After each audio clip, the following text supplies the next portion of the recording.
Hola a todos, mi nombre es Daniela María Llorente Ortega y en el día de hoy junto con mis compañeras Juana Bayona y Gabriela Sanabria vamos a realizar una presentación acerca de nuestro proyecto final de la asignatura de estadística titulado Cálculo de espesores de forma automatizada con poligonales mediante Python.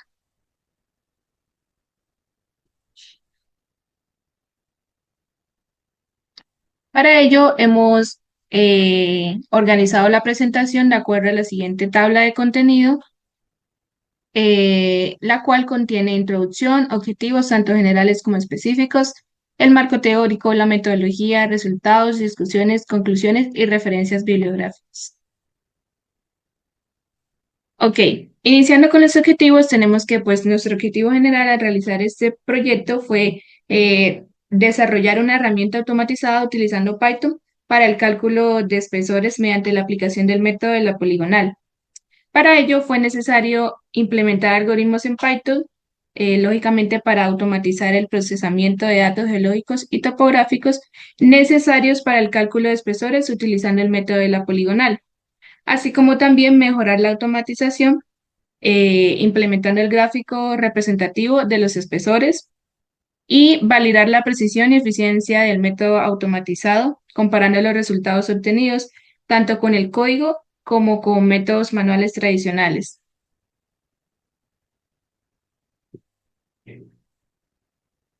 Ok, en la introducción es clave resaltar que pues, el cálculo de espesores de unidades geológicas es crucial en geología, cartografía e ingeniería. Tradicionalmente, este proceso es manual, tanto la recolección de datos como el procesamiento.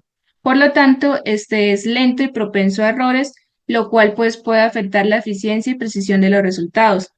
Por ello, con el propósito de optimizar esta tarea, se realizó un código en Python, el cual a partir de los datos tomados en campo, calcula los espesores de manera automática y genera una gráfica representativa de estos, para así minimizar errores, facilitar el trabajo y análisis eficientes de una zona de estudio.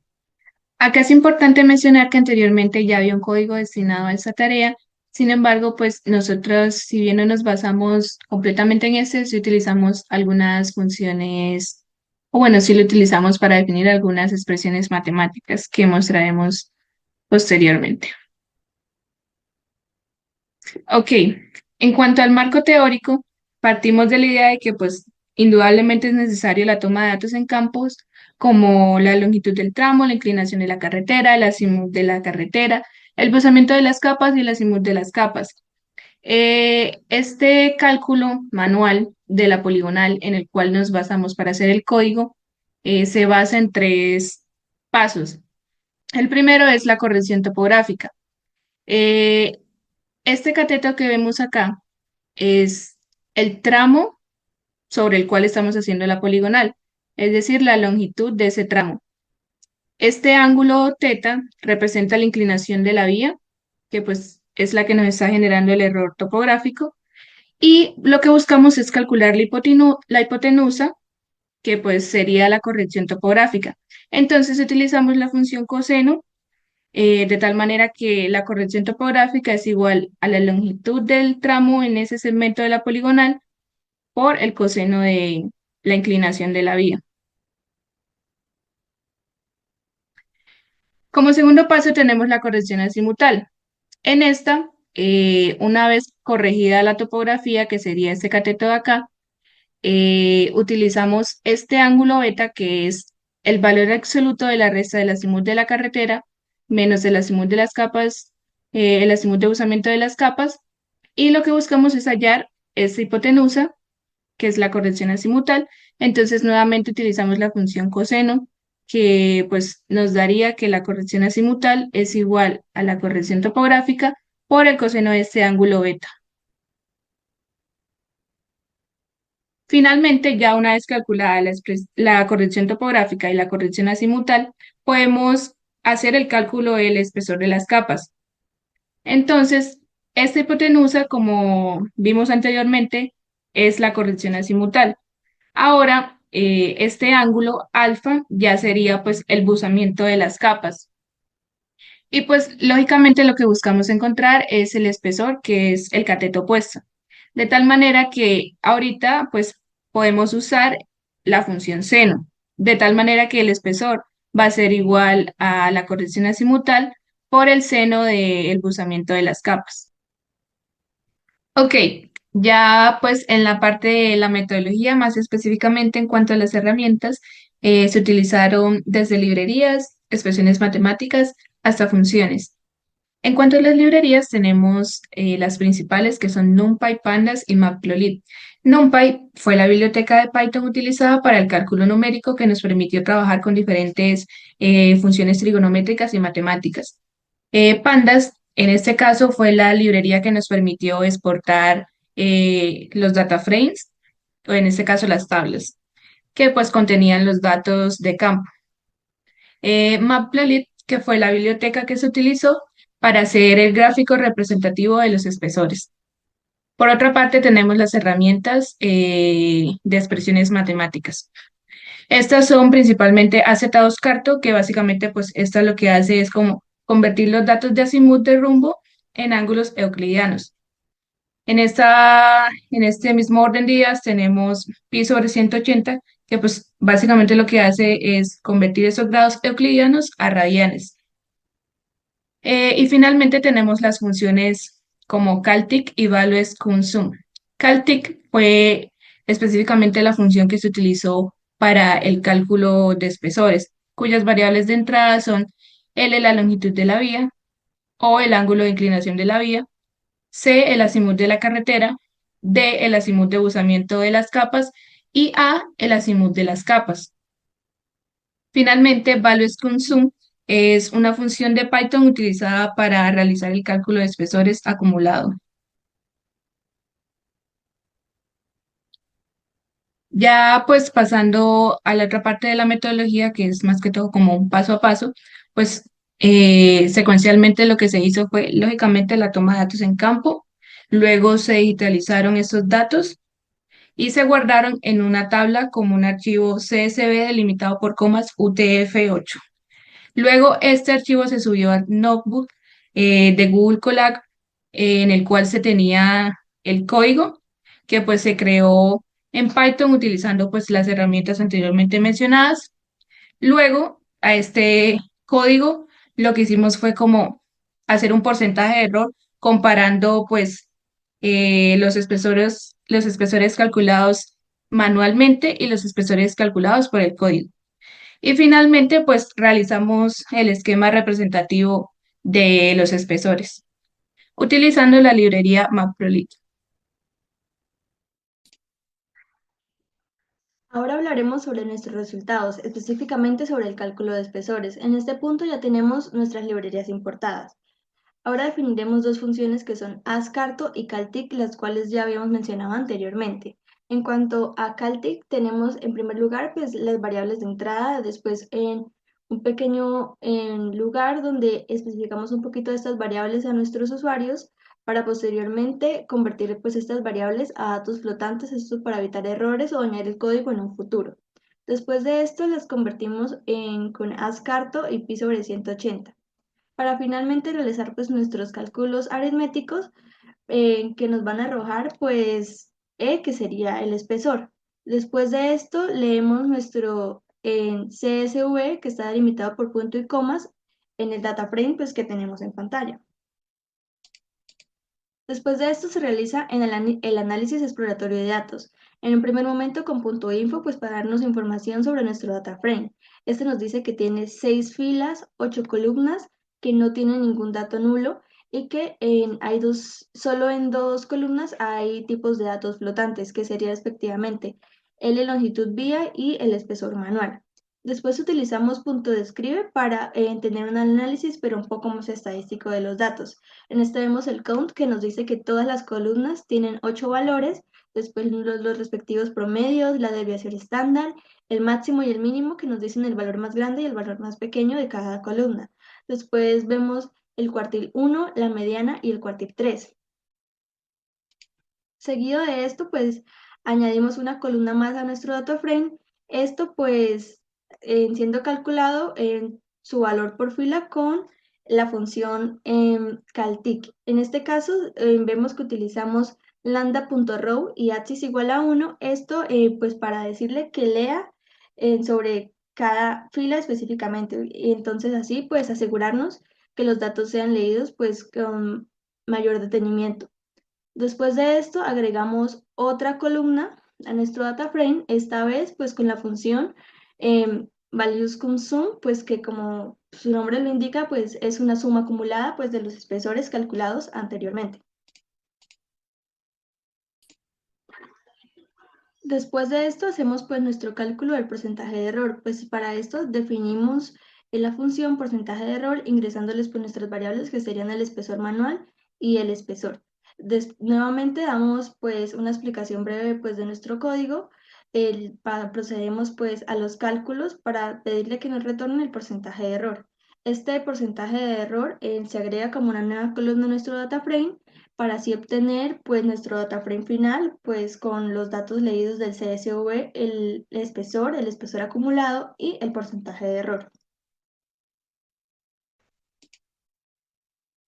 Bueno, continuando con la parte de la gráfica representativa de los espesores, iniciamos con la importación de librerías tanto de Matplotlib, Pandas y NumPy. Pasamos a la creación de la figura y el eje, en donde se utilizó plt.subplots para crear la gráfica y el eje, y para definir el tamaño se utilizó FitSize de 4,8 pulgadas. Luego pasamos a la definición de variables, en donde se definió la posición inicial, que es igual a 0. Se genera una lista de colores predeterminados, en donde utilizamos una galería de colores de Matplotlib que se llama Wisteria, y el punto resample nos genera colores diferentes en cada tramo de la gráfica. Luego pasamos a la creación de unas listas para manejar los elementos de la leyenda, handless list y label list. Pasamos a la creación de los segmentos apilados de la gráfica. Iniciamos con for y inRange, que itera sobre las filas del data frame. Primero, en la primera línea, pues va a pedir al usuario el nombre de la unidad. En la segunda, asigna el color único para cada segmento. Y en la tercera, dibuja un segmento de la barra vertical con la altura, la posición inicial, la etiqueta, color y el borde negro. Y en la cuarta se actualiza sumando el espesor del segmento recién graficado, preparando para la posición del siguiente segmento.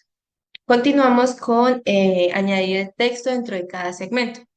El AxText nos añade el texto al lado derecho del segmento. Uno es la coordenada en X y post guión al piso Y es igual pues a la posición inicial menos el espesor punto y log dividido en 2.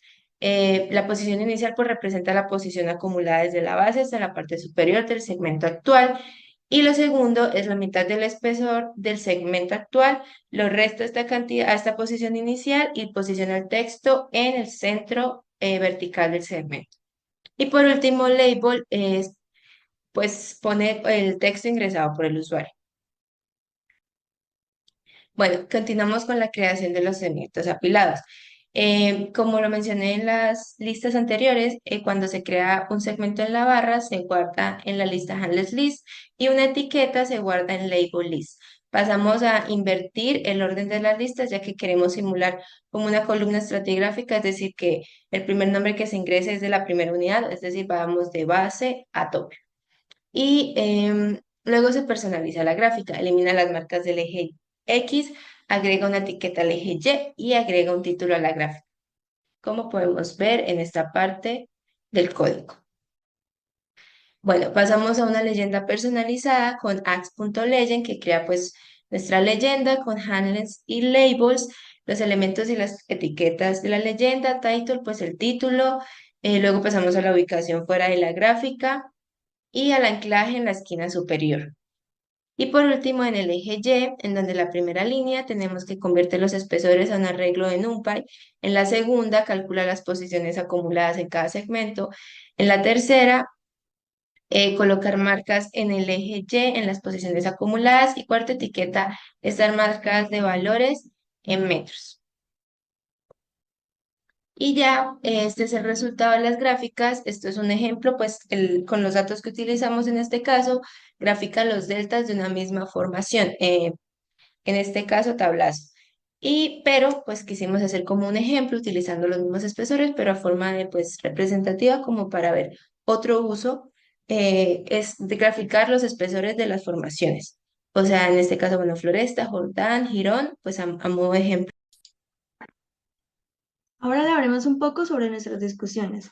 En primer lugar, tenemos pues nuestro data frame ya formado con nuestro CSV ya leído y en las columnas de espesor, espesor acumulado y porcentaje de error, que fueron calculados con Caltic, Valipscum y el porcentaje de error.